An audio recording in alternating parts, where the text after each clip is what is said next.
Welcome back to this week's episode of Thoroughly Entertained. This week, Krista and I went to the theaters and saw the new zombie apocalypse thriller World War Z, as well as the Disney Pixar film Monsters University.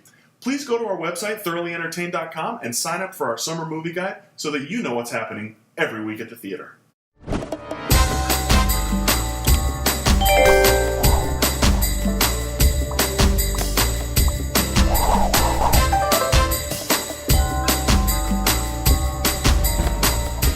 In World War Z, UN Special Investigator Jerry Lane is brought in to find the key to stopping the virus that has spread the zombie apocalypse.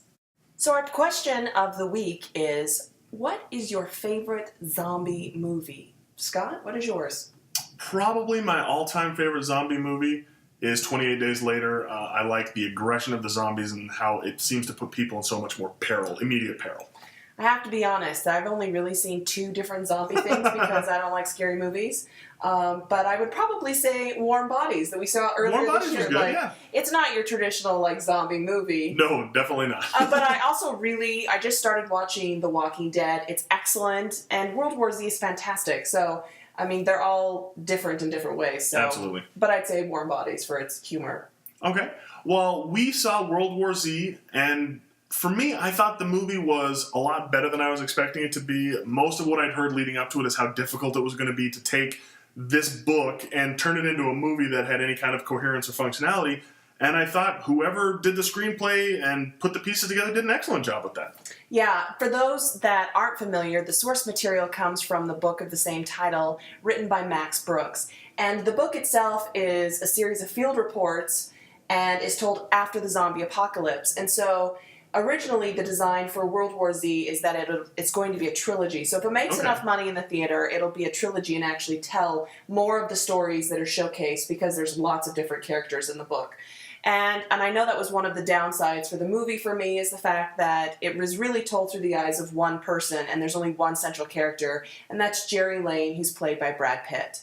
And he does a great job as Jerry Lane, and I think as Brad Pitt gets a little bit older and more mature, that he's really added new levels of depth to the characters that he plays. Now that he's, he's still a handsome guy, but he's not as overwhelmingly handsome as he was in his mid-20s, right. And so there's more character in his face. You really see the stress as he goes through all these difficult situations, one from the next. You see that he's sleep-deprived and exhausted, and those things make Jerry Lane seem like a very real character. Right. I thought the acting was good. Yeah. I thought I was tense the whole time. Yeah. My blood pressure elevated and then stayed that way the entire movie. And I found it gripping and compelling and scary. Just scary enough for me, but not too. It's not excessively gruesome. Yeah, it's not gory really at all either. Yeah, which I appreciated because sometimes some movies take it a little too far and they glorify the violence of it.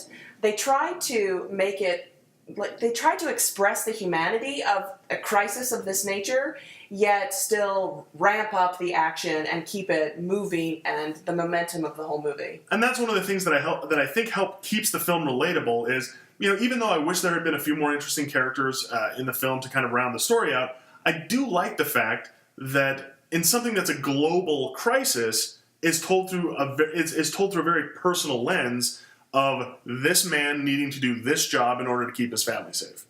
Because his family's safety and survival depends on him continuing his investigation because that's the only way that the military is going to keep taking care of his family.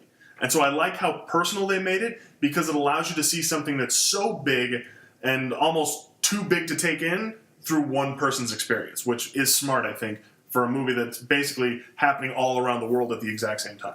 The other thing I really liked about this movie is the fact that the special effects are done really well, and the zombie makeup and sort of just that aspect of it feels believable and scary, and because it is not set 50 years or 100 years into the future, it's set tomorrow. Yeah, essentially, the sort of paranoia of something like that happening, I think, is heightened as an audience viewer because you think, oh crap, what if that really happened tomorrow? You just woke up and the world...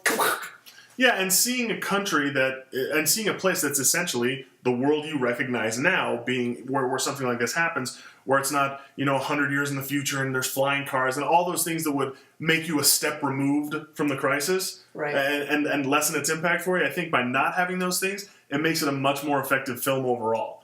And I think it was done really well. Ultimately, other than the complaint about the focus maybe being a little too narrow, is I think, there are so many close scrapes with Brad Pitt that I think if they had extended a few of those sequences and had less of them, they would have had a little bit more oomph. But overall, the movie is really well done. And you gave it a what? I gave it a B. And I gave it a strong B+, slight A-. Like, it was compelling for me, but I don't know how quick. The reason why I go more for a B+ is I am not quick to go see it again, because it's so stressful for me to watch. But it was very entertaining, and it's worth seeing in the theater. Definitely, yeah. In the prequel to the Disney Pixar film Monsters, Inc., we meet Mike and Sully as they enroll at Monsters University and start out as rivals, but eventually become friends. This movie is fun. It's just a great fun time at the movie theater and was my must-see animated movie of the summer. Absolutely. My must-see animated movie of the year so far. And the best thing about it is the voice work is great. Oh, yeah, it is. Pixar always does brilliant animation, and so you come to almost take that for granted. But, doing a follow-up to a movie that the original that was so good, it's not always guaranteed that the second coming is going to be so good, but this movie was terrific, and it's an absolutely perfect companion piece to the first Monsters, Inc. Absolutely, and what I liked most about it is the fact that it is fun for parents and children. Yeah, equally so, absolutely. And there's not too many adult jokes. It's just funny because the scenarios and the situation is, you've got sort of a loner kid that dreams of success and works his tiny little eyeball off in order to get his success. I mean, that's what he is, right? And it's the struggles of how he's trying to prove that people have always been wrong about him. And I liked the theme of the movie as well, because I think it's a universal idea that we want to show people that we're capable of more than what sometimes they believe that we are. Well, and also one of the interesting things about the theme of the movie is, and I won't give too much away, but if you've seen Monsters, Inc., then you know how these two characters ultimately end up. But I like the fact that they make the point that, you don't always have to achieve the dream that you currently have to have something amazing happen to you. Right. That there's more than one path to happiness. That just because the thing you always dreamed of doesn't happen for you, it doesn't mean that there's not something equally as wonderful waiting for you in another direction. Which is something I think kids can use, because so many kids are locked into the fact that there's only one way to be happy, there's only one path to success, and that's not necessarily true. And I think this movie does a really good job of explaining that without being heavy-handed or preachy. It's just solid and smooth and funny storytelling and incredibly inventive characters. The guys at Uzma Kappa, the fraternity that Mike and Sully end up having to join, the outcast fraternity Uzma Kappa, like Art, who's basically just this furry hoop with two tiny little arms, is hilarious. The guys are so funny, and the people at Pixar are just geniuses for what they come up with. They are. It's so inventive and clever, and it's a great movie. It's just fun all the way around. And I noticed that most of the people in the theater last night were not parents with children. They were just adults there to see a funny movie, and it was funny. You absolutely get a funny movie with this.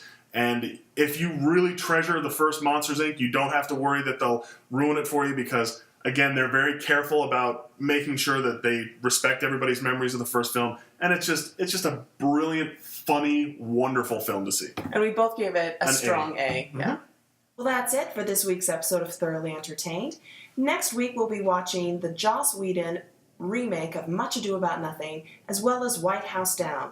As always, go to our website at thoroughlyentertained.com, sign up for our summer movie guide, and leave your comments and suggestions for things that you'd like us to review. And join us next week as we become thoroughly entertained.